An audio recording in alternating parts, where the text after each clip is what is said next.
We made a massive progress with the electronics, because when I first rode the bike, it just wasn't reacting how I wanted. Even I was sometimes beating the electronics, and things like traction control were working after the point where I wanted it to, so it was almost too delayed, and it was causing more problems. So now we've got the electronics on the money.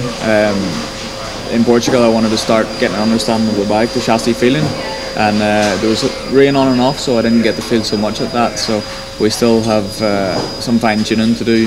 That's usually what you do in testing, but we had a lot of electronic works to get through. So now I want to just work a little bit on rear grip, because I wasn't quite comfortable with that in Portugal.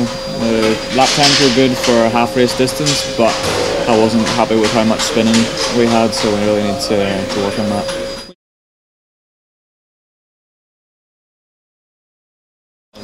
For me, I like to pinpoint our weak areas, because there's no point in improving the bike on the brakes when you can outbrake everybody in the field, things like that.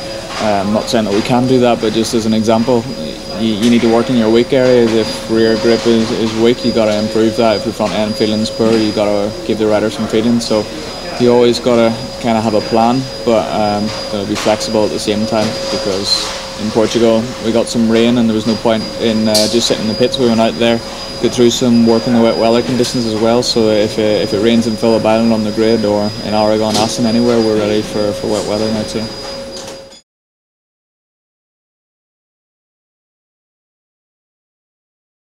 Yeah, definitely gave us a massive boost, because there was a lot of frustration from me personally, I have to say, over the few test days when we had a lot of issues, because I don't mind testing and having some small problems, but it was just day after day of little niggling issues. And then once we got those ironed out, just to ride the bike in anger and really go for lap time was nice, and to see how easily it came, because the bike it's still, chassis wise, I think we can still improve a lot. So to see that our lap times were already kind of similar to my race winning pace at Portugal last year was definitely confidence inspiring.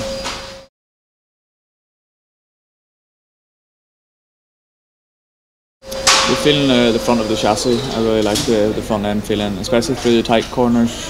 The bike completes the corners so well, and that's positive, because that's something I struggled with for the last 2 years. So to get back in the GSX-R and have that positive feeling, it really gives me some confidence. Engine feels strong as well, I have to say.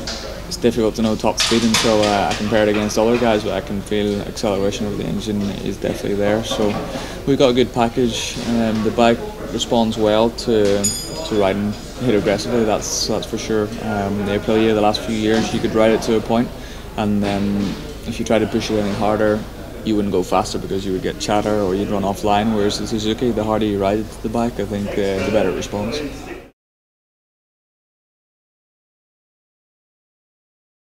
Yeah, very impressed.